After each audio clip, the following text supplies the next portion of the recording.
মানুষ ঘুষ দিয়ে সুদের চাকরি নিচ্ছে, ঘুষ দিয়ে সুদের চাকরি নিচ্ছে, নিয়ে নাকি আবার ফেসবুকে স্ট্যাটাসও দিচ্ছে, আলহামদুলিল্লাহ একটা জব হয়েছে আমার। বুঝতে পারছেন? মদ নিয়ে আলোচনা নাই, মদের লাইসেন্স নিয়ে কথা নাই, মাদক নিয়ে কথা নাই, কিশোর গ্যাং নিয়ে কোনো কথা নাই, পতিতালয় বন্ধ নিয়ে কোনো কথা নাই, মদের বারগুলো ক্লোজ করা নিয়ে কোনো কথা নাই। পাইছে একটা ইস্যু এখন, না ওগুলো কোনো সমস্যাই না।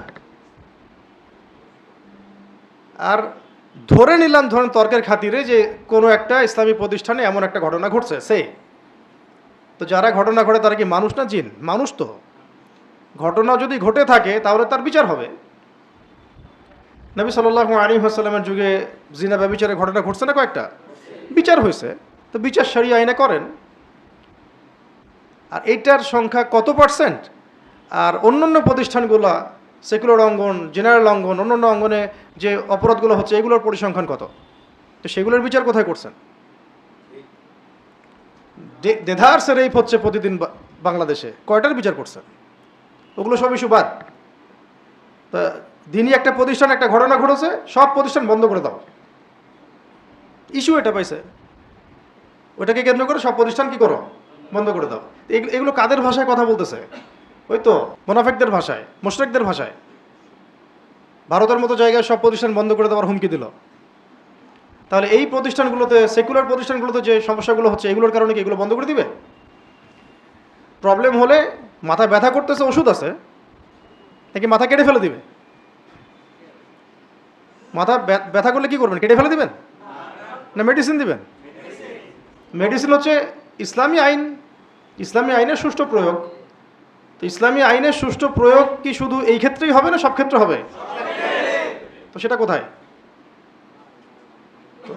এইরকম মানে। আর আমাদের সমাজে একটা সাইকোলজি তৈরি করা হয়েছে আর কি, যে যদি কেউ দাড়ি টুপি পাগড়ি জুব্বা পরছে, এখন আপনাকে যদি 10টা চর মারে এটা ঠিক আছে, আপনি কাউন্টার একটা চর মারছেন, আপনি হুজুর হয়ে চর মারলেন,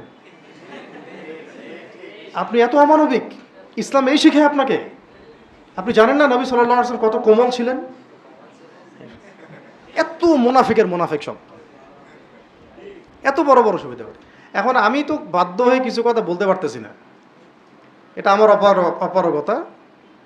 তবে আমি আস্তে আস্তে কিছু বিষয় আপনাদেরকে জানাই দিব ইনশাআল্লাহ, যাতে ভবিষ্যতে আপনাদের জন্য দিনের কাজ করতে সুবিধা হয়। কারণ আমাদের এখন প্রয়োজন হচ্ছে প্রত্যেকটা মানে অঞ্চল বলতে বোঝাচ্ছি এলাকায়, পাড়ায়, মহল্লায়, গ্রামে গঞ্জে মুখলেস দায়ী তৈরি করতে হবে। মুখলেস দায়ী 1 জন 2 জন 10 জন 20 জন ভাই দিয়ে, অ্যাক্টিভিস্ট দিয়ে আপনি এটা করতে পারবেন না। বাংলাদেশে যা দরকার সেটা করতে পারবেন না।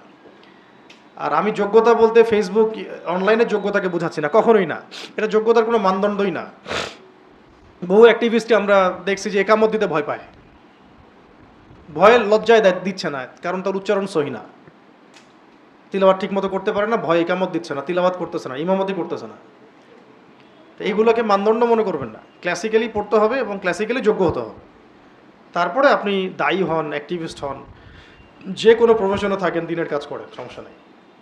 আমাদের এরকম শত শত হাজার হাজার লক্ষ লক্ষ দায়ী তৈরি করতে হবে, তারপরে রেভলিউশন আসবে। এই যে ইব্রাহিম আলাইহিস সালাম যেটা বলছেন, ইয ক্বালা লি আবিহি ওয়া কওমিহি মাযা তা'বুদুন, এটা আপনাদেরকে বলতে হবে যে তোমরা কিসের ইবাদত করতেছো, কিসের পিছনে ছুটতেছো তোমরা। পুরো নেশন ছুটতেছে একটা আল্লাহ বিরোধী ইয়ার দিকে, কনসেপ্টের দিকে, তাগুতের দিকে, ন্যাশনালিজমের দিকে, ডেমোক্রেসির দিকে, সেকুলারিজমের দিকে, কমিউনিজমের দিকে।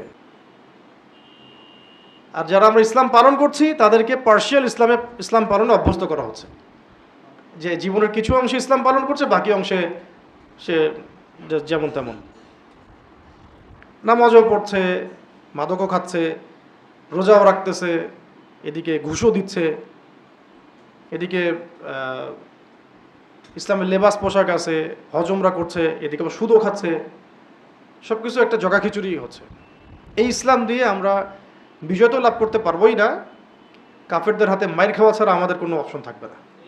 আর এটা যতই আপনারা মনে করেন আবেগ দিয়ে যে আমাদের শাপলা আছে, আমরা শাপলার মানে আদর্শ বহন করি, কিছু হলে সাপ্লাই যাবেন, স্লোগান দিবেন, বাইতুল মোকাররমের সামনে যাবেন, স্লোগান দিবেন, এই গুটি কয়েক অ্যাক্টিভিজম দিয়ে আসলে দিনের শরিয়া প্রতিষ্ঠা বা জিহাদ হবে না। এটা হচ্ছে একটা চেইন অফ কমান্ডের দরকার পুরো দেশব্যাপী। আমির থাকতে হবে, মামুর থাকতে হবে, আসসামু ওয়া তাআ থাকতে হবে, আমির থাকতে হবে, মামুর থাকতে হবে, অনুসারী, আসসামু ওয়া তাআ থাকতে হবে, শুনলাম মানলাম, বায়াত থাকতে হবে, এবং ধারাবাহিক অ্যাক্টিভিজম থাকতে হবে, মাঠে ময়দানে, অনলাইনে না। মাঠে ময়দানে অ্যাক্টিভিজম কেমন? যদি কোনোভাবে আমাদের আপা কামব্যাক করেন, আপনি দেখবেন যে তার যারা অনুসারী ছিলেন তারা মুহূর্তেই সব জায়গায় সেট আপ রেডি হয়ে গেছে। কিভাবে হয়েছে? অ্যাক্টিভিজম দিয়ে, অনলাইন অ্যাক্টিভিজম দিয়ে। মাঠ পর্যায়ে, রুট লেভেল পর্যন্ত তাদের কর্মী আছে। সেম আরেকটা যে দল আছে যারা এখন ক্ষমতায়, তারাও সেম।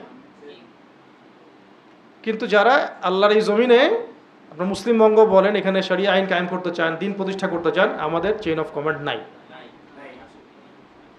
নো আমির, নো মামুর, নো সামু ওয়া তাআ, নো বাইআ হোয়াটসোএভার। আর রুহামা বাইনাহুমও নাই।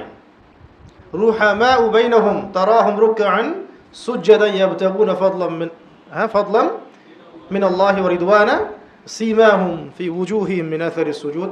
এই যে শেষ আয়াতটা আছে সূরা ফাতহের মধ্যে, যে কাফেরদের প্রতি তারা কি কঠোর, আশিদ্দাউ আলাল কুফার ওয়া রুহামা বাইনাহুম, আপোষে তারা কি নরম, মোহব্বত। এটা আপনি পাচ্ছেন কোথায়? ভাই ভাইয়ের গোশত খাওয়া নিয়ে ব্যস্ত আর কি। বাংলাদেশের প্র্যাকটিসিং মুসলিমদের মধ্যেও, অন্যদের কথা বাদ দিলাম, সবচেয়ে মজাদার খাবার হচ্ছে গীবত। কি আলেম আর কি জালেম। প্র্যাকটিসিং মুসলিমদের মধ্যেও সবচেয়ে মজাদার খাবার হয়ে গেছে এখন গীবত। ইল্লা মাশাআল্লাহ, আল্লাহ যাদেরকে বাঁচিয়েছেন তারা বাদ। সবচেয়ে মজাদার খাবার এটা, খুব টেস্টি। একবার খাইতে শুরু করলে পেটই ভরে না। হ্যাঁ, জানুক না জানুক, বুঝুক না বুঝুক, গীবতের সাথে অপবাদ, তহমত, ধারণা, কুধারণা, হয়তোবা এমন, হয়তোবা তেমন, আরে ওইটা তো এমন, মানে সে নিজেকে আল্লাহর জায়গায় নিয়ে জাজ করা শুরু করতেছে। পারলে বলেই দেয় যে আরে ওটা তো জাহান্নামী। ওটা বলতে পারে না খালি। তো এগুলো দিয়ে ভাই দিনের ওই কাঙ্ক্ষিত বিজয়টা হবে না। ইব্রাহিম আলাইহিস সালামের মতো আমাদেরকে আগে এইভাবে কওমকে প্রশ্ন করা শিখতে হবে যে মাযা তা'বুদুন, কিসের ইবাদত করতেছো তোমরা, এগুলা কি করতেছো তোমরা। মানে এটা একটা কথা, তোমরা করতেছোটা কি? কি তারপরে উনি বলছেন আইফকান আলিহাতান দুনাল্লাহি তুরিদুন, তোমরা কি আল্লাহকে বাদ দিয়ে, তোমরা কি আল্লাহ, মহান আল্লাহকে বাদ দিয়ে অলিক ইলাহ সমূহের ইবাদত করছো? রোজার রব, যাকাতের রব, রাজনৈতিক, সামাজিক, অর্থনৈতিক এইসব হেদায়েতের রব তিনি নন? তো ওটা মানা হয় কোথায়? কোথায় মানা হয়? বেশিরভাগ মানুষ আমাদের দেশে ব্যক্তিগত জীবনে আল্লাহকে মানি, আল্লাহর বিধানকে মানি, যারা মানার চেষ্টা করি, কিন্তু রাজনৈতিক জীবনে গিয়ে, অর্থনৈতিক জীবনে গিয়ে, সামাজিক জীবনে গিয়ে আমরা আল্লাহ পাকের বিধানটা মানি না, পরোয়াই করি না।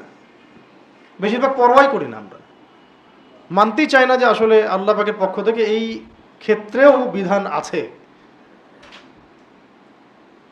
সরাসরি তো বলে দেয়, কেউ বলে দেয় ইসলামের লেবাস নিয়ে, নাম নিয়ে বলে দেয় আমরা তো শরিয়া আইন প্রতিষ্ঠা করতে চাই না, সরাসরি বলে দেয়। তো কি প্রতিষ্ঠা করতে চান আপনি? তাগুত, আল্লাহ বিরোধী আইন। আল্লাহর আইনের বাহিরে ইনসাফটা আছে কোথায়? যে ইনসাফের কথাটা বলা হয় যে আমরা ইনসাফ প্রতিষ্ঠা করতে চাই, ইনসাফটা কোত্থেকে আনবেন আপনি? ফরাসি বিপ্লব থেকে, নাকি চে গুয়েভারের আন্দোলন থেকে, নাকি মার্কসের দর্শন থেকে, না স্টেলিন থেকে, নাকি মাও সেতুং থেকে, না মুসোলিনি থেকে? কোত্থেকে আনবেন ইনসাফটা? আনবেন এখানে এই এই এই যে আদর্শটা, এটার বীজই এখনো বপন হয়নি। ধরে নেন যে এখন থেকে আপনাকে মিনিমাম 10-20 বছর দাওয়াতের কাজ করতে হবে, তাও আপনাকে আমাকে একা না, সবাই মিলেই করতে হবে। তারপরে একটা কওম হয়তো তৈরি হবে ইনশাআল্লাহ, যারা আল্লাহর জমিনে আল্লাহর দিন চায়। আর এই ভাইদের যাদের কথা বলছি তাদেরকে আপনি অবজ্ঞা করবেন না, তাদেরকেও আমাদের শক্তি হিসেবে কাজে লাগাতে হবে। তারা তো অমুসলিম না, ঠিক আছে? এবং দাওয়াতের কাজটা সব মহলেই করতে হবে, সব মহলেই। কে জানে কোনো তাগুতপন্থী থেকেই দেখা যাবে যে ওমর রাদিয়াল্লাহু আনহুর মতো একজন সাহাবীর মতো মানুষ বের হয়ে আসতেছেন। সাহাবীর মতো বলতে বোঝাচ্ছি যে ওই আদর্শের, যেমন ওমর রাদিয়াল্লাহু আনহু দারুন নাদওয়া থেকে বের হয়ে আসলেন না, বের হয়ে এসে ইসলামের বলিষ্ঠ সৈনিক হয়ে গেলেন, খোলাফায়ে রাশেদাদের মতো অন্তর্ভুক্ত হয়ে গেলেন, প্রকাশ্যে ইসলামের দাওয়াত শুরু হয়ে গেল, একাই পুরো 100 জনকে চ্যালেঞ্জ করা শুরু করলেন। এরকম বহু মানুষ বের হয়ে আসবে ইনশাআল্লাহ, যারা এখনও হয়তো যারা দেখা যাবে তাগুতের কোনো বাহিনীতে আছে, অথবা কোনো পলিটিশিয়ান মানে পলিটিক্সের মধ্যে আছে, অথবা হারামের মধ্যে আছে, অথবা আল্লাহদ্রোহী কোনো মতবাদের মধ্যেই আছে, এমনকি নাস্তিকও আছে, সেও হয়তো বের হয়ে আসবে। দাওয়াত সব মহলেই দিতে হবে। তো ফামা যন্নুকুম বিরব্বিল আলামিন, এরপরে আয়াতে এসেছে 88 নম্বর আয়াতে ফানাযারা নাযরাতান ফিন নুজুম, এবার তিনি ওই নক্ষত্রের দিকে তাকালেন, নজর দিলেন, নক্ষত্র তারকারাজিগুলোর দিকে তাকালেন। কে? এবং বললেন ফাকালা ইন্নী সাকিম, এবং বললেন যে আমি অসুস্থ, আমি অসুস্থ। কখনকার ঘটনা বুঝতে পারছেন তো? ওটা তো ব্যাখ্যা করছি না। ওই যে পুজো হবে, মেলা হবে, ওটা তো জানেন তো আপনারা। হ্যাঁ হ্যাঁ, তুমি যাবা কি না, ওইটা শর্টকাটে বলা হচ্ছে এখানে আর কি, সামারি করে। ফানাযারা নাযরাতান ফিন নুজুম ফাকালা ইন্নী সাকিম, তিনি তারকার রাজির দিকে তাকালেন এবং বললেন যে আমি অসুস্থ। সত্যি কথা বলতে চতুর্দিকে যখন আপনি গুনাহ দেখবেন, শিরক দেখবেন, কুফর দেখবেন, পাপ আর পাপ, এই যে আমাদের কম ইস্যু নিয়ে দিশেহারা, আপনিও বলবেন যে আমি অসুস্থ। আমি কি ভাই, আমি আকাশের দিকে তাকায় বলবেন যে আমি তো অসুস্থ। বুঝতে পারছেন কথাটার মানে গভীরতা কোথায়? উনি কিন্তু ফিজিক্যালি এখানে অসুস্থতা বুঝান নাই, ওনার মন ভালো নাই, আমি মেন্টালি এখনও সিক না, মানে আমি মেন্টালি সাউন্ড না, এখন আমি ভালো লাগছে না এগুলো আমার কাছে। এটা এড়িয়ে যাওয়ার জন্যে, সব ফেতনাগুলো এড়িয়ে যাওয়ার জন্য তিনি বলেছেন আমি অসুস্থ। এটা মিথ্যা কথা না, কিন্তু এটা কৌশল করা। চতুর্দিকে গান বাজতেছে ধুমধারাক্কা, আপনি কি করবেন? আয় এখানে, আয় পার্টিতে, আপনি বলবেন যে আমি ভাই অসুস্থ আছি, তোরা যা। এরকম না, আপনি মেন্টালি অসুস্থ, মানসিকভাবে আপনি ভালো নাই, কারণ আপনার মন এটা সায় দিচ্ছে না। এটা একটা খুব ভালো একটা আয়াত, মানে খুব চমৎকার একটা আয়াত, কিন্তু এরকম সিচুয়েশনে মুমিনরা পড়বেই এই ফিতনার জামানায়, যখন বলতে আপনি বাধ্য হবেন যে আমি অসুস্থ, আমি পারবো না। ইভেন ইলেকশনে ভোট দিতে বললেও আমরা বলি আমি অসুস্থ। আছে আল্লাহ, অনেকে বলেন ইবাদত, আবার কেউ বলেন জিহাদ, আমি বলি যে আমি অসুস্থ। আল্লাহ মাফ করো। তো এরপরে ফাতাওয়াল্লাউ আনহু মুদবিরিন, ফাতাওয়াল্লাউ আনহু মুদবিরিন, এরপর তাকে রেখে তারা সবাই চলে গেল। তাকে বলতে কাকে? ইব্রাহিম আলাইহিস সালামকে রেখেই তারা চলে গেল।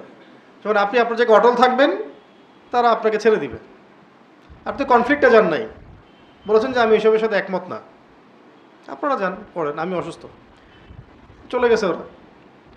এবার তিনি যেটা করলেন, ফারাগা ইলা আলিহাতিহিম, এবার তিনি ফারেগ হলেন। ফারেগ হলেন মানে হচ্ছে কি হলেন? নিজের, হ্যাঁ, ফারেগ হলেন মানে অবসর পেলেন এমন না, মানে তিনি পুরোপুরি সন্তর্পণে ধীরে সুস্থে প্ল্যান করে দেবতাগুলোর দিকে গেলেন। দেবতাগুলো বলতে ওই সময়কার যে মূর্তিগুলা। ফাকালা আলা তাকুলুন, এবার গিয়ে তাদেরকে বলছেন যে আলা তাকুলুন, তোমরা এগুলো খাবা না?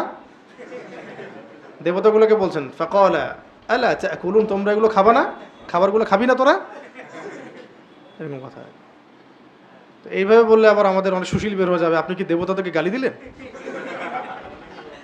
হ্যাঁ, ধর্মীয় অনুভূতিতে আঘাত করলেন নাকি? না, বরং আমরা আমাদের কমিউনিটির মধ্যে যে হিন্দু ধর্মাবলম্বী ভাইরা আছেন, ওই অর্থে ভাই বললাম আর কি, আদম সন্তান, শরিয়ার দৃষ্টিকোণ থেকে, ধর্মের দৃষ্টিকোণ থেকে তো ভাই না, আদম আলাইহিস সালামের সন্তান। তো তাদেরকে আমরা বলতে চাই যে এখানে ইব্রাহিম আলাইহিস সালাম যে একটা মূলনীতি অবলম্বন করেছেন, এটা আপনি আপনার দেবতার সামনে গিয়ে করেন। দেবতার সামনে দাঁড়ায় বলেন আলা তাকুলুন, তুমি খাবা না এটা? দেখেন কি অ্যান্সার আসে। তুমি খাবা না? সূরা মারিয়ামে আরও আছে যে হে আমার ইয়া আবাতি, হে আমার বাবা, তুমি লিমা লিমা তা'বুদু, তুমি এমন ইলাহের ইবাদত কেন করো, মা লা ইয়াসমাউ, যে শুনে না, মা লা ইয়াসমাউ ওয়ালা ইউবসিরু, এবং দেখেও না, মা লা ইয়াসমাউ, ইয়া আবাতি লিমা তা'বুদু মা লা ইয়াসমাউ ওয়ালা ইউবসিরু ওয়ালা ইউগনি আনকা শাইআ, এবং তোমার কোনো উপকারও করতে পারে না, ক্ষতিও করতে পারে না, এমন এমন এমন ইলাহের ইবাদত কেন করো? তো এইভাবে প্রশ্ন আপনিও করেন, যান ইবাদত আপনার ইলার সামনে দাঁড়ান, গিয়ে বলেন যে আলা তাকুলুন, তুমি কি খাবা না? মা লাকুম লা তানতিকুন, আরও প্রশ্ন করতে গেলেন, মা লাকুম লা তানতিকুন, হে ইলাহরা তোমাদের কি হলো, তোমরা কথা বলছো না কেন? এটা কার স্টেটমেন্ট? ইব্রাহিম আলাইহিস সালাম। আলা তাকুলুন, তোমরা কি খাবা না এই ভোগ প্রসাদগুলা? মা লাকুম লা তানতিকুন, কি হইলো, কথা বলো না কেন? কারণ কোনো অ্যান্সার আসতেছে না, আবার জিজ্ঞাসা করছে কি হলো, কথা বলো না কেন? আরে খাইতে না পারো, কথা তো বলতে পারবা। খেতেও পারতেছে না, কথাও বলতে পারছে না। সূরা হজের মধ্যে আছে যে মাছিও তাড়াতে পারছে না, গায়ের মধ্যে একটা মাছি বসলে সেটা তাড়াতেও পারছে না, উপকারও করতে পারছে না, ক্ষতিও করতে পারছে না, শুনেও না, দেখে না। আপনারা তারপরে এদের ইবাদত করেন আর বলেন যে এদের আদর্শে রামরাজ্য কায়েম করবেন। একটা একটা প্রাণী, চতুষ্পদ প্রাণী, যাকে আল্লাহ পাক আমাদের জন্য সৃষ্টি করেছেন, তার গোবর আপনার খাওয়াচ্ছে, আপনাদেরকে তার মূত্র আপনাদেরকে খাওয়াচ্ছে। কোন ধর্ম চিন্তা করছেন আপনি? তাহলে আপনাদের উচিত হবে, এই হিন্দু ভাইদের উচিত হবে ধর্মগ্রন্থ নিয়ে এই সন্ন্যাসীদেরকে, যারা ধর্মগ্রন্থ চর্চা করে, ওদেরকে চ্যালেঞ্জ করেন গিয়ে, এটা আছে কোথায় আমার ধর্মে, দেখাও, দেখি দেখাইতে পারে নাকি তারা। বরং তাদের ধর্মগ্রন্থ থাকবে যে আল্লাহ একজন, আল্লাহ একজন, তাদেরকে দাওয়াত দেওয়া উচিত। আপনাদেরকে এটা জাহান্নামের পথে নিয়ে যাচ্ছে। ধর্মগ্রন্থ পড়েন, পড়ে আপনাদের ধর্মনেতাদেরকে চ্যালেঞ্জ করেন, হুজুরদের পিছনে লাগাবাদ দিয়ে, যে আমার ধর্মে আছে কোথায় স্ট্যাচু ওয়ার্শিপ করতে হবে। স্ট্যাচু তো শুনেও না, দেখেও না, নড়েও না, চড়েও না, মাছিও তাড়াতে পারে না, প্রসাদ দিলে খেতেও পারে না, কথাও বলে না। কিসের ইবাদত করতেছেন আপনারা? তো ইব্রাহিম আলাইহিস সালাম কিন্তু এগুলো টেস্ট করলেন, শুধু গিয়ে কুড়াল দিয়ে ভেঙে দিয়েছেন এমন না কিন্তু।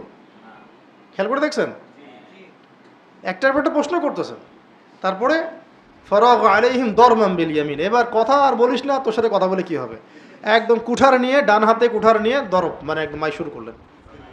ফরাগ আলাইহিম দরবাম বিল ইয়ামিন, ফরাগ আলাইহিম দরবাম বিল ইয়ামিন, এরপর সে মানে ইব্রাহিম আলাইহিস সালাম এদের উপরে সবলে আঘাত করা শুরু করলো, সজোরে। ডান হাতের কথা মানে সজোরে আঘাত করা শুরু করলো এখানে ইব্রাহিম আলাইহিস সালাম। এবার এই ওই সময়কার দেবতা যেগুলো ছিল এগুলোর উপর সজোরে আঘাত করা শুরু করলো। এটা আপনি আবার এখন করতে যান না, কারণ এই শোনেন, এই আঘাত করার সুন্নত আছে আমাদের। কোত্থেকে নিব সুন্নতটা? মুহাম্মদ রাসূলুল্লাহ সাল্লাল্লাহু আলাইহি ওয়াসাল্লাম। মক্কার 13 বছর, মক্কার 13 বছর আঘাত করেছিলেন নাকি ওগুলো থাকা অবস্থাতেই ইবাদত করেছেন? থাকা অবস্থাতেই ইবাদত করেছেন। যতক্ষণ না দাওয়াতের সাথে সাথে জিহাদের মধ্য দিয়ে ইসলামী ইমারা বা খেলাফা কায়েম না হচ্ছে এবং ইসলাম রাজনৈতিকভাবে শক্তিশালী না হচ্ছে ওই জায়গায়, ততক্ষণ আপনি ভাঙতে পারছেন না। যখন হয়ে যাবে তখন ওয়াকুল জা আল হক ওয়া যাহাকাল বাতিল ইন্নাল বাতিলা কানা যাহুকা পড়বেন আর ভাঙবেন। বুঝতে পারছি? এটা হচ্ছে নবী সাল্লাল্লাহু আলাইহি ওয়াসাল্লামের সুন্নাহ। 13 বছর কোনো শব্দ হয় নাই, চুপচাপ দাওয়াতের কাজ, দাওয়াত দাওয়াত দাওয়াত। এবং আমরা একটা টু শব্দও করি নাই তাদের। টু শব্দ বলতে তাদের কোনো ইলাহকে গালি দেওয়া হয়নি, কখনোই গালি দিইনি আমরা, শুধু সত্য মিথ্যে স্পষ্ট করা হয়েছে। ওই সময় কোনো রকমের সামরিক বা এরকম আঘাত করা, ভেঙে ফেলা কিছুই করা হয়নি, বরং হিজরত করে চলে যাওয়া হয়েছে। পরবর্তীতে মদিনা ইসলামী রাষ্ট্র কায়েম হয়েছে। এই রাষ্ট্র থেকে আরও দাওয়াত ও জিহাদের মধ্য দিয়ে টেরিটরি এক্সপ্যান্ড করেছে। পরে মক্কা বিজয় হয়েছে। সেই মক্কা বিজয় হওয়ার পরে কোনো মূর্তির অস্তিত্ব রাখা হয় নাই, সবগুলোকে ভেঙে ফেলা হয়েছে। কারণ ওই জায়গায় তখন মুসলিমদের কর্তৃত্ব প্রতিষ্ঠা হয়েছে। এই জায়গায় কি আপনি আসছেন এখনো? আমাদের মানে কি যে বুঝ, সুবহানাল্লাহ, সিরাতের অনেকের আল্লাহ বুঝদান করেন। মক্কা বিজয় না করেই একদম এই মক্কা বিজয়ের মতো গণক্ষমা করে দেয়, বলে মাফ করে দিলাম, কারণ মক্কা বিজয় নবী সাল্লাল্লাহু আলাইহি ওয়াসাল্লাম মাফ করে দিয়েছেন। আপনি কি মক্কা বিজয় করছেন যে সবাইকে গণহারে মাফ করে দিলেন? বরং যত বড় বড় ফ্যাসিস্ট জালেম যারা যারা ছিল তাদেরকে ক্ষমার পর ক্ষমাটাই তো অন্যায় হয়েছে। এর ফলশ্রুতিতে নতুন রূপে নতুন শক্তি নিয়ে আবার জালেম এবং জুলুম ফিরে আসবে। জালেম এবং জুলুম নতুন নতুন শক্তি নিয়ে ফিরে আসবে, বিকজ আপনি মক্কা বিজয় না করেই গণক্ষমার দিকে গেছেন আর কি। ওই ক্ষমা অবশ্য মানে ওই ছাড় দেওয়ার যে মানসিকতা, এটা আবার ইসলামপন্থীদের ব্যাপারে দেখা যায় না। ইসলামপন্থীদের ব্যাপারে ছাড় দেওয়ার মানসিকতা আবার আপনাদের দেখা যায় না, এবং তাদের ভুল না থাকলেও ভুল বের করা, হ্যাঁ, কীভাবে আন্ডারস্টিমেট করা যায়, কীভাবে লেগে থাকা যায়, কীভাবে ডমিনেট করা যায়, এগুলোই চলতে থাকে। কিন্তু বাস্তবতা কি জানেন? বাস্তবতা হচ্ছে যে অদূর ভবিষ্যতে এই দাড়ি টুপিওয়ালা মোল্লাদের হাতেই আপনাদের বিচার হবে ইনশাআল্লাহ। কারণ দাড়ি টুপিওয়ালা মোল্লারাই সামনে বিশ্বের শাসন ক্ষমতা পেতে যাচ্ছে। এটা শুনলে হাসবে এরা, কিন্তু এটা বাস্তব, এটাই বাস্তব। সেটা আমরা হবো কিনা জানি না। আমাদের যে অবস্থা ইমান আমলের, তাকওয়ার, দ্বীনের বুঝের, হয়তো বা আমরা সেই দাড়ি টুপি বলা না, কিন্তু দাড়ি টুপি বলা যোগ্য মানুষদের হাতেই আল্লাহ পাক ক্ষমতা দিবেন, এটা নিশ্চিত। আমরা বলছি না আমরাই তারা, আমরা তো আসলে হিসেবেই পড়ি না, কোনো দিক থেকে যোগ্য না। আমরা যোগ্য হলে তো আমরা এতদিন করতামই, যোগ্য হলে তো এতদিন আমাদের হাতে হয়তো চলেই আসতো। আমরা যোগ্য না, কিন্তু যোগ্য কম আসবে নিশ্চিত, এটা ইনশাআল্লাহ। এখন আমাদের কাজ হচ্ছে প্রজন্ম থেকে প্রজন্ম এই দাওয়াতগুলো ছড়ায় দেওয়া। এখন যে প্রজন্মকে আল্লাহ কবুল করবেন ইনশাআল্লাহ সেই প্রজন্মের হাতেই বিজয় হবে, ব্যাস। তো এটা তো শুনলেন, কি করলেন তিনি, ওগুলো কি করলেন। তো এখন কি আপনি ভাঙবেন? এই কাজ করতে যান না। ফরাগ আলাইহিম দরবাম বিল ইয়ামিন, সবলে তিনি আঘাত করলেন। ফাকবালু ইলাইহি ইয়াজিফুন, এবার লোকেরা ছুটে আসলো তার দিকে। কোন লোকেরা? যাদের ইলাহ, তারা সবাই ছুটে আসলো। ক্বালা আতা'বুদুনা মা তানহিতুন, এবার ইব্রাহিম আলাইহিস সালাম ভয় পান নাই, বরং তিনি উল্টা প্রশ্ন করলেন যে আতা'বুদুনা মা তানহিতুন, তোমরা কি তাদের ইবাদত করো যাদেরকে তোমরা নিজের হাতেই সৃষ্টি করেছো? তোমরা কি তাদের ইবাদত করো যাদেরকে তোমরা নিজ হাতে সৃষ্টি করেছো? ওয়াল্লাহু খালাকাকুম, আল্লাহ তোমাদেরকে সৃষ্টি করেছেন। ওয়া মা তা'মালুন, আর তোমরা যে আমল করো, মানে তোমরা নিজের হাতে যাদেরকে সৃষ্টি করেছো, এটাও কার সৃষ্টি? আল্লাহর সৃষ্টি। তো প্রকৃতপক্ষে আল্লাহই তোমাদেরকে সৃষ্টি করেছেন, এবং তোমরা যা তৈরি করো সেটাও। তাই তোমরা আসলে আল্লাহকে বাদ দিয়ে কার ইবাদত করছো? ক্বালু বুনু লাহু বুনিয়ানান, এবার তাদের কোনো অ্যানসার নাই। ভালো করে এই জায়গাটা খেয়াল করি, তাদের কোনো উত্তর নাই। এই যে প্রশ্নগুলো অকাট্য প্রশ্ন না, কার ইবাদত করো, কথা শুনে না, দেখে না, মাছি তাড়াইতে পারে না, খায় না, কথা বলে না, নিজের হাতে সৃষ্টি করেছো, আল্লাহকে বাদ দিয়ে কার ইবাদত করছো? সিমিলারলি এই সমাজে যেগুলো হচ্ছে, যে মতবাদগুলা, যে আদর্শগুলা, যে রিবা, যে জুলুম, যে ওই পশ্চিমাদের তন্ত্রমন্ত্র থেকে শুরু করে শিরক, কুফর, হারাম, মানবরচিত বিধান, এগুলো কোত্থেকে আসে? সব কিছুই আল্লাহ বিরোধী। তো এই যে তোমরা এগুলোর ইবাদত করছো, কি হুজ্জাত, তোমাদের প্রমাণ কি, এর পিছনে দলিলটা কি? কোনো অ্যান্সার নাই, কিন্তু এখানেও কোনো অ্যান্সার নাই, টকশো ফাটানো ছাড়া, চিল্লাচিল্লি করা ছাড়া, আর উল্টাপাল্টা দলিল দেওয়া ছাড়া। উল্টাপাল্টা দলিল, গরুর লেজ ছাগলের পিছনে লাগাই দিবে, ছাগলের লেজ গরুর পিছনে লাগাই দিবে, এগুলো ছাড়া কিন্তু কোনো অকাট্য দলিল নাই, কোনো হুজ্জাত নাই। কি আছে? যেটা ওই সময়কার মুশরিকদের ছিল। তারা বলছে ক্বালু বুনু লাহু বুনিয়ানান, অত কথা বাদ দাও, ইব্রাহিমের জন্য একটা আগুনের কুণ্ডলী বানাও। এর সাথে কথায় পারা যাচ্ছে না, এর সাথে ক্বালু বুনু লাহু বুনিয়ানান, এর জন্য একটা প্রাচীর বেষ্টিত অগ্নিকুণ্ড বানাও। ফালকুহু ফিল জাহিম, এবং ইব্রাহিমকে এখানে ফেলে দাও। তো এই সুন্নতটা এখন দেখতে পাচ্ছেন না, যেখানে মুমিনদের সাথে আদর্শের, কথার, কলমের, সংগঠনের লড়াইয়ে পারা যাচ্ছে না, ধরো সবগুলোকে, ঢুকাও, মামলা দাও, জেলে ঢুকাও, তারপরে মেরে ফেলো, গুম করো, ইত্যাদি।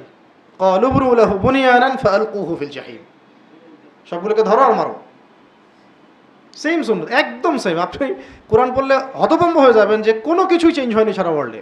হিস্ট্রি রিপিটস ইটসেলফ বলে না, এটা বারংবার রিপিট করতেছে হিস্ট্রি, যা হয়ে আসছে তাই হচ্ছে, নতুন নতুন সুরতে, নতুন মোড়কে, নতুন ভার্সনে আসতেছে, খালি সেম জিনিস সারা ওয়ার্ল্ড ওয়াইড। এবং আমরা বুঝতে ভুল করছি যে প্রত্যেকটা শতাব্দীতে যেভাবে মুসলিমদের বিজয় হয়েছে ওই সুন্নত তো চেঞ্জ হয় নাই, আমরা চেঞ্জ করার চেষ্টা করতেছি, কিন্তু চেঞ্জ করলে হবে না, ওই সুন্নতেই বিজয় হতো যে সুন্নতে আগে বিজয় হয়েছে, ওরাও সেম সুন্নতে আগাচ্ছে। ফালকুহু ফিল জাহিম, তাকে অগ্নিকুণ্ডে নিক্ষেপ করো। এবার আল্লাহ পাক বলছেন ফাআরাদু বিহি কাইদান, ইব্রাহিমকে নিয়ে ওরা কৌশল করলো, ষড়যন্ত্র করলো। ইব্রাহিমকে কেন্দ্র করে তারা কি করলো? ষড়যন্ত্র, কঠিন ষড়যন্ত্র করলো। ফাজআলনাহুমুল আসফালিন, কিন্তু আমি ওদেরকে একদম হেয় প্রতিপন্ন করে দিলাম। কাদেরকে? আমি মুশরিকদেরকে পুরো হেয় প্রতিপন্ন করে দিলাম, তুচ্ছ করে দিলাম।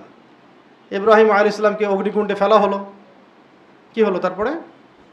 অগ্নিকুণ্ড তাকে জ্বালাতে পারলো না। ওখানে পড়ার সময় জিবরাইল আলাইহিস সালাম বলেছিলেন যে আপনার কি কোনো প্রয়োজন আছে আমার কাছে?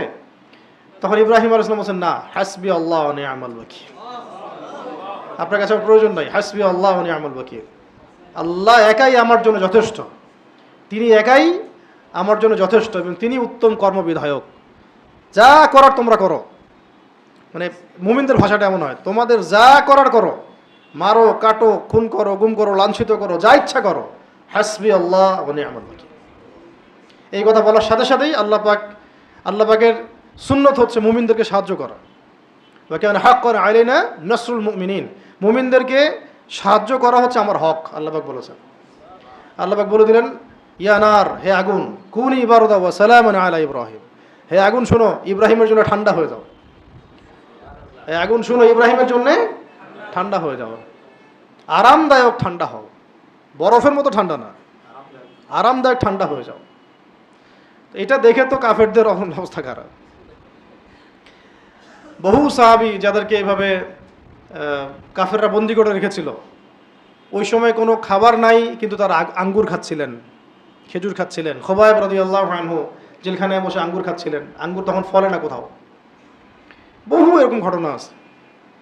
আজকে এটা নিয়ে আলোচনা করা যায়, সারা দুনিয়া জুড়ে যে কত কত কারাগারে কত কত মুমিন ব্যক্তিকে রাখা হয়েছে, কি অবস্থায়, ইলেকট্রিক শক দেওয়া হচ্ছে, নখ তুলে ফেলা হচ্ছে, মারা হচ্ছে, হাড় ভেঙে দেওয়া হচ্ছে, হ্যাঁ, ব্ল্যাকমেইল করা হচ্ছে, নগ্ন করা হচ্ছে, রেপ করা হচ্ছে, কি না করা হচ্ছে। অন্ধকার, আমরা তো এগুলো দেখতে পারি না, জগৎগুলা। এবং এই যে মাজলুমদের দোয়া, আর্তনাদ, চিৎকার, এগুলো কিন্তু আল্লাহ পাকের কাছে জমা হচ্ছে, অবশ্যই জমা হচ্ছে। জুলুম করে কেউ কখনো পার পায় নাই, আজকের জালেমরাও পার পাবে না। এবার ইব্রাহিম আলাইহিস সালাম বলছেন ওয়াকালা ইন্নী যাহিবুন ইলা রাব্বি সায়াহদিন, অনেক হয়েছে, আমি এবার আমার রবের পথে চললাম, আমি চললাম আমার রবের পথে, তিনি আমাকে পথ দেখাবেন। কি আয়াত এটা, তাই না? মানে এটা অনেক অনেক মানে হৃদয়ের গভীর থেকে আয়াতটা আসছে আর কি। ওই ভাষাটা আল্লাহ হুবহু নকল করছেন এখানে। ওয়াকালা ইন্নী যাহিবুন ইলা রাব্বি, আমি চললাম আমার রবের দিকে। মানে বাবাও কথা শুনলো না, পরিবার নাই, সমাজ শুনলো না, আগুনে ফেলে দিল, তখন তো তার সাথে আর কেউ নাই, তিনি একা। এবং আল্লাহ রাব্বুল আলামিন যখন কাউকে তার করে নিতে চান, তখন তাকে পরীক্ষায় ফেলেন, এবং পরীক্ষা করে করে আল্লাহ পাক তাকে ভেঙে ফেলেন, ভিতর থেকে তাকে ভেঙে ফেলেন। তার হৃদয়ের মধ্য থেকে সমস্ত অলিক ভালোবাসাগুলোকে আল্লাহ পাক মিটায় ফেলেন, তাকে আল্লাহর জন্য খাস করে নেন, দুনিয়ার মিথ্যা বাস্তবতা তাকে বুঝান। হ্যাঁ, সবচেয়ে কাছের মানুষদেরকে তার আল্লাহ পাক তাকে কষ্ট দেন, আল্লাহ পাক তাকে ভিতর থেকে ভেঙে দেন, একা করে নেন। কার জন্যে? কারণ আল্লাহ পাক তাকে চাচ্ছেন, আল্লাহ পাক তাকে তার করে নেন। এই জন্যেই এই স্টেপসগুলো আসে দুনিয়াতে, মানে জীবনে। ইব্রাহিম আলাইহিস সালামের উপরে এই সমস্যাগুলো গেল, অগ্নি পরীক্ষা দিলেন, তিনি অগ্নি পরীক্ষা দিলেন। তারপরে বলছেন ওয়াকালা ইন্নী যাহিবুন ইলা রাব্বি সায়াহদিন, আমি আমার রবের পথে চললাম, নিশ্চয়ই তিনি আমাকে পথ দেখাবেন। রব্বি হাবলি মিনাস সালিহিন, আল্লাহ আমি তো একা, আমাকে সুসন্তান দান কর। রব্বি হাবলি মিনাস সালিহিন, আল্লাহ আমাকে সুসন্তান দান করো। 87 বছর বয়সে গিয়ে সন্তান হয়েছে। এখন থেকে মানে সুসন্তান পেতে হলে এই দোয়াটা আমরা করব, রব্বি হাবলি মিনাস সালিহিন। এবার ফাবাশশারনাহু বিগুলামিন হালিম, আল্লাহ পাক বলছেন আমি তাকে সহনশীল সন্তানের সুসংবাদ দিলাম। কেমন সন্তান? হালিম মানে সহনশীল, সহনশীল সন্তানের সুসংবাদ দিলাম। তিনি কে? ইসমাঈল আলাইহিস সালাম। এইবার তাকে রেখে আসা হলো কোথায়? আচ্ছা একটু আমি শেষ করবো, একটু ধৈর্য ধরেন। তাকে রেখে আসা হলো কোথায়? মক্কায়। মা এবং সন্তানকে রেখে আসা হলো মক্কায়। আচ্ছা, মক্কায় রেখে আসার পরে কিছু খাবার ছিল, কিছু পানি ছিল। এবার ইব্রাহিম আলাইহিস সালাম ওখান থেকে চলে আসছিলেন। স্ত্রী কি বললেন, আপনি কি আল্লাহর আদেশে আমাদেরকে রেখে যাচ্ছেন? আমি শর্ট করে বলছি। তিনি বললেন যে হ্যাঁ সূচক মাথা নাড়লেন। তো তিনি তখন কি বলেছিলেন যে তাহলে আল্লাহ রাব্বুল আলামিন আমাদেরকে ধ্বংস করবেন না। যদি আপনি আল্লাহর আদেশে আমাদেরকে এখানে রেখে গিয়ে থাকেন তাহলে আল্লাহ আমাদেরকে ধ্বংস করবেন না। তার ইব্রাহিম আলাইহিস সালামের ওই যে হাসবি আল্লাহ ওয়া নি'মাল ওয়াকিল, আর তার স্ত্রী হাজারা আলাইহিস সালাম, নিশ্চয়ই আল্লাহ আমাদেরকে ধ্বংস করবেন না। মিল পাচ্ছেন? বাবা যেমন মাও তেমন। খেয়াল করে দেখছেন? এই যুগে এরকম নারী হাজারে লাখে একটাও জুটবে কিনা আল্লাহ সন্দেহ আছে। সারা দুনিয়ার সব কিছু দেওয়ার পরেও ডিসিভড হতে পারেন আপনি। এই জন্যে আমি বিষয়টাকে এখন আর কি আপনাদেরকে সতর্ক করার জন্যে, বা হয় না যে কারো তিক্ত অভিজ্ঞতা আছে, সে আপনাকে ডিরেকশন দিচ্ছে এবং এই ডিরেকশনটা কিন্তু হাজারটা ডিরেকশন হচ্ছে ভালো হবে, যে কিছু কিছু ক্ষেত্রে আবেগ, ইমোশন, তাড়াহুড়া, নফসের ধোঁকা, এগুলো মহব্বত, অন্ধ ভালোবাসা, এগুলোতে না পড়ে বিচক্ষণতার সাথে পুরো খোঁজখবর নেওয়া, সময় নেওয়া, হিস্ট্রি জানা, ঘাটা, ফ্যামিলি ব্যাকগ্রাউন্ড সব কিছু বিবেচনা করে একটা ডিসিশনে যাওয়া বেটার। কারণ এটা বলার উদ্দেশ্য হচ্ছে আপনারা ভুল না করেন, কেউ যেন ভুল না করে। কিছু বিষয় আছে যেটা বললে আমাদেরকে গালি খাইতে হইতে পারে, কিন্তু ওইটা জেনেই কথাটা বলতেছি এই কারণে যাতে আপনি ভুল না করেন, আপনার জন্য। ঠিক আছে? আর দিন শেষে এই প্রত্যেকটা বিষয় আমাদের জন্য রহমত, এত বড় রহমত যেটা না হলে পরে হয়তোবা ওই যে ইন্নী যাহিবুন ইলা রব্বি সাইয়াহদিন, এই জায়গা পর্যন্ত মানুষ আসতে পারবে না। কথা বুঝতে পারছি? আচ্ছা, আরেকবার বলতেছি যে যখন তিনি চলে যাচ্ছিলেন তিনি বললেন আমি আল্লাহর প্রতি তাওয়াক্কুল করলাম, আল্লাহ আমাদেরকে হেফাজত করবেন। এবার যখন পানি এবং খেজুর শেষ হয়ে গেল, সাফা আর মারওয়া তিনি সাই করলেন, দৌড়াদৌড়ি করলেন পানির জন্য। কে? হাজরা আলাইহিস সালাম। আজ পর্যন্ত সেই সুন্নাত আল্লাহ পাক জীবিত রেখেছেন। উমরা যান, হজে যান, আপনি সাই করতে হবে। তো যখন একজন মানুষ পরিপূর্ণ আল্লাহর প্রতি তাওয়াক্কুল করে তখন তার একটা দৌড়ানো আল্লাহ পাক রেখে দেন স্মৃতি হিসেবে, কিয়ামত পর্যন্ত থাকবে এখন এই চেতনাটা। আর এই সাই করতে করতেই দেখা গেল যে জমজম কূপের সৃষ্টি হয়ে গেছে। আল্লাহ পাকের অলৌকিক গায়েবী মাদত চলে আসলো, যে কূপের পানি এক ফোঁটাও এখন পর্যন্ত কমে নাই, এখন ওই অবস্থাতেই আছে। যে নিয়াতে খাবেন সেই নিয়াত পূর্ণ হয়ে যায়। জমজমের পানি খাওয়ার একটা দোয়া আছে, এটাও শিখাই দিই। আল্লাহুম্মা ইন্নী আসআলুকা ইলমান নাফিআন ওয়া রিজকান ওয়াসিআন ওয়া শিফাআন মিন কুল্লি দা। আল্লাহুম্মা, হে আল্লাহ, ইন্নী আসআলুকা, আমি তোমার কাছে প্রার্থনা করছি, ইলমান নাফিআন, উপকারী জ্ঞান, ওয়া রিজকান ওয়াসিআন, প্রশস্ত রিজিক, ওয়া শিফাআন মিন কুল্লি দা, সমস্ত রোগ থেকে শেফা। এটা দোয়া। এছাড়াও যে কোনো দোয়া করে খাওয়া যাবে। তো এখন দেখেন জমজম সৃষ্টি হয়ে গেছে কার স্মৃতিতে? ওই হাজরা আলাইহিস সালাম, ইসমাঈল আলাইহিস সালাম। এখনো এই যে হজ উমরা করতে গেলে এগুলো পরে যদি যান তাহলে উপলব্ধি করতে পারবেন প্রত্যেকটা কাজ। আচ্ছা, শেষ করি। এরপরে যখন তিনি বড় হলেন, বাবা আবার আসলেন ফিলিস্তিন থেকে, ওখানে থাকেন সারা আলাইহিস সালাম। কোথায়? ওই যে শামে। তো ফালাম্মা বালাগা মাআহু সা'য়া, এরপরে যখন এই সন্তান ইসমাঈল বাবার সাথে ছোটাছুটি করতে শিখলো, মানে বাবার সেটা দৌড়াদৌড়ি করতে শিখেছে। তখন আল্লাহ রাব্বুল আলামিন আদেশ করলেন তাকে কি করতে, জবাহ করতে। তখন ইব্রাহিম আলাইহিস সালাম বলেন, ক্বালা ইয়া বুনাই ফালাম্মা বালাগা মাআহু সা'য়া, যখন সন্তান বাবার সাথে চলাফেরা করতে শিখলো, ক্বালা ইয়া বুনাইয়া, ইব্রাহিম আলাইহিস সালাম বললেন, হে আমার সন্তান, ইন্নী আরা ফিল মানামি, নিশ্চয়ই আমি আমার স্বপ্নে দেখেছি, আন্নী আযবাহুকা, আমি তোমাকে জবাহ করছি, ফানজুর মাযা তারা, তোমার রায় কি আমাকে বলো।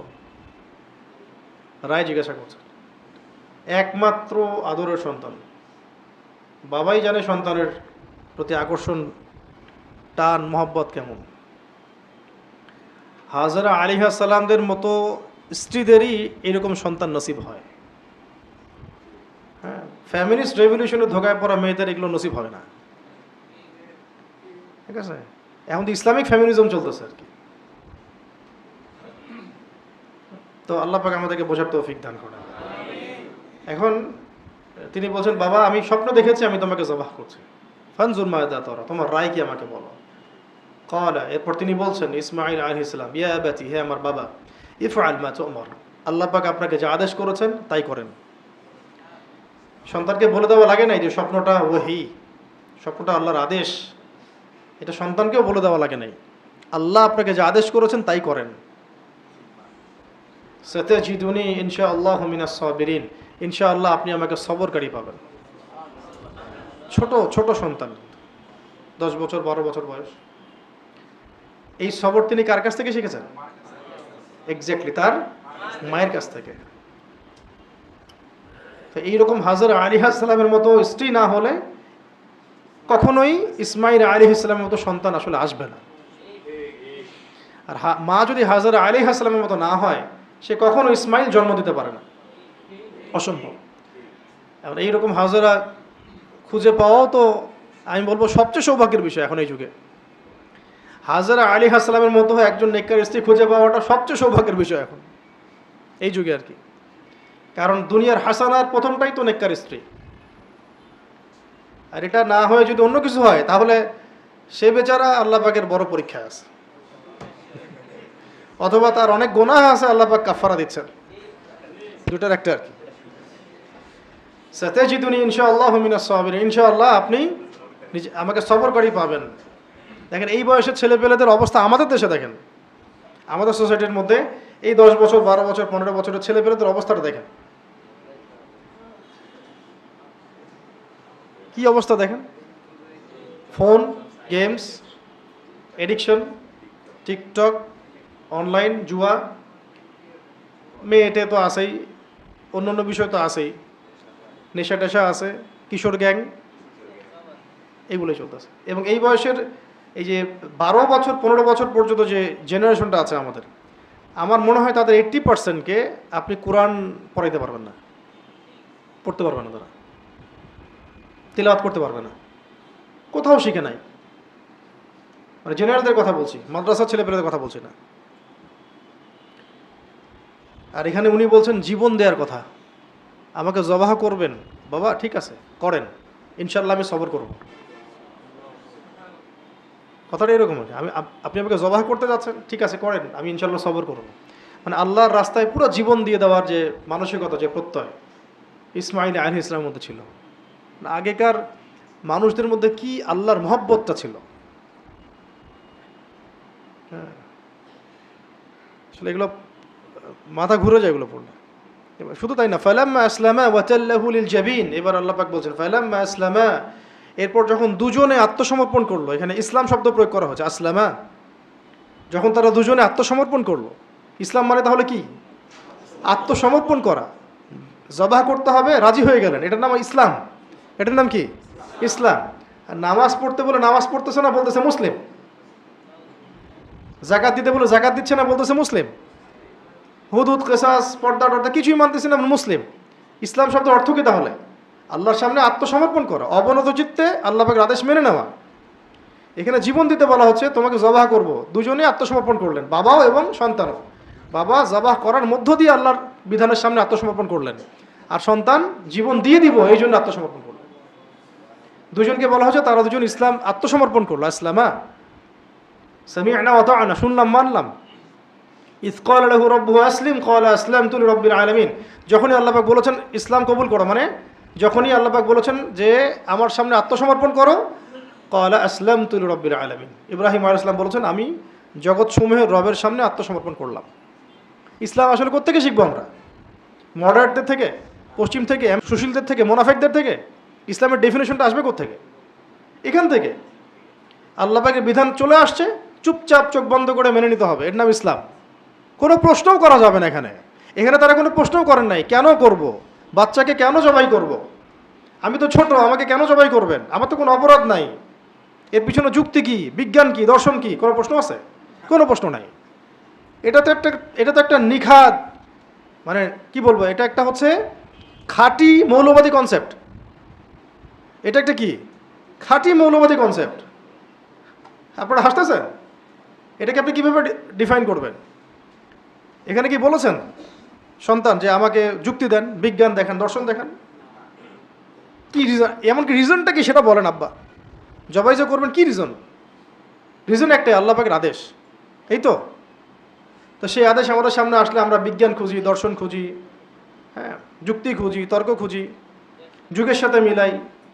এই যুগে সুদ খেয়ে না খেয়ে থাকা যায়, এই যুগে আল্লাহর আইন বাস্তবায়ন করা যায়, এই যুগে এইসব এত কঠোর ইসলামের কথা বলা যায়, এই যুগে আবার জিহাদ আছে, কত প্রশ্ন। এই যুগে পর্দা করলে কেমনে কাজ করবো? তো ইসলাম তো আমরা এখনো আসলে বুঝি নাই, সত্যি কথা। ইসলাম তো এখনো বুঝিনি আমরা। ইসলাম তাহলে কি? আল্লাহর বিধান চলে আসবে, চোখ বন্ধ করে মানা। এটা প্রমাণ হতে হবে যেটা আল্লাহর বিধান, প্রমাণ হয়ে গেলে চোখ বন্ধ করে মানা।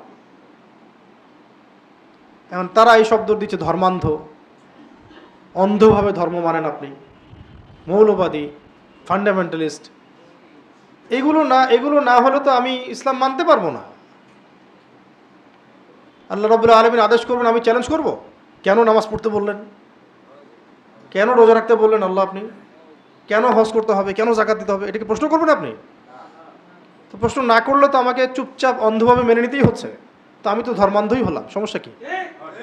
আজীব একটা ব্যাপার। এগুলো শব্দগুলো বের করে মানে মূলত অন্য ধর্মকে কোণঠাসা করার মানে চেষ্টা করা হয় নাই।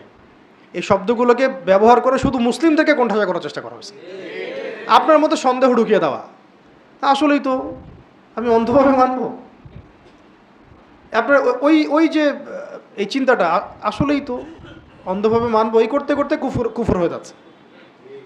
ওই গোলক ধাঁধায় আপনি কুফরি করে ফেলছেন। এখানে বুঝেন, ফালাম্মা আসলামা ওয়াতাল্লাহু লিল জাবিন, তারা যখন আত্মসমর্পণ করলেন দুজনে, এবং এই যে জাবিন বলা হচ্ছে ঘাড়, এভাবে শুইয়ে দিলেন জবাহ করার সময়।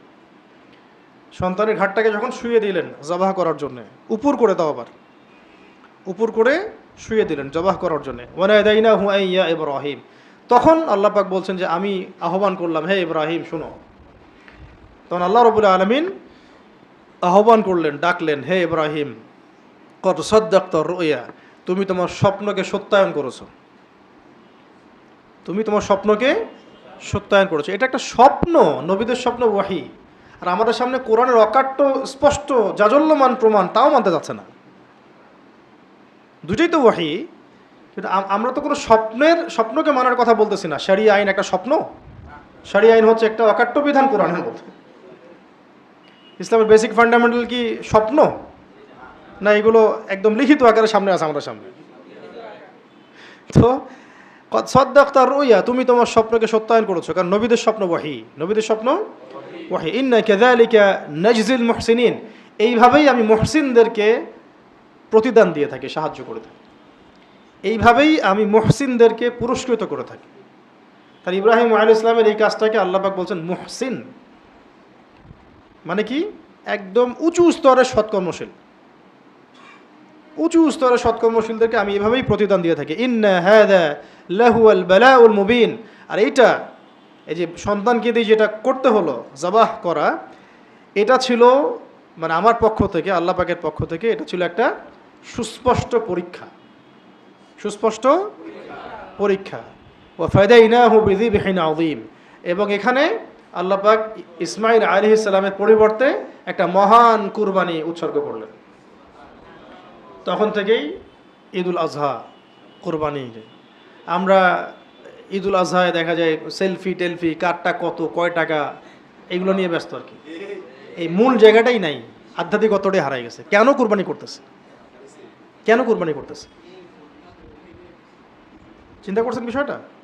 ফায়দাইনাহু বিযিবহিন আযীম, এবং ওই জায়গায় আমি একটা মহান কোরবানি উৎসর্গ করলাম, মুক্ত করলাম। ওয়া তারাকনা আলাইহি ফিল আখিরিন, এবং এটাকে আমি পরবর্তীদের জন্য রেখে দিলাম। খেয়াল করে দেখেন, এই যে জামজাম, এই সাই, কাবা ঘরের নির্মাণ, কোরবানি, শয়তানকে পাথর নিক্ষেপ, হজ কেন্দ্রিক যত কাজগুলো আছে, বেশিরভাগই ইব্রাহিম আলাইহিস সালামের পরিবারের সাথে সম্পৃক্ত। প্রায় সবগুলোই ওই স্মৃতির সাথে সম্পৃক্ত। ইব্রাহিম আলাইহিস সালাম, ইসমাঈল আলাইহিস সালাম, এই হাজারা আলাইহিস সালাম, তাদের সাথে সম্পৃক্ত।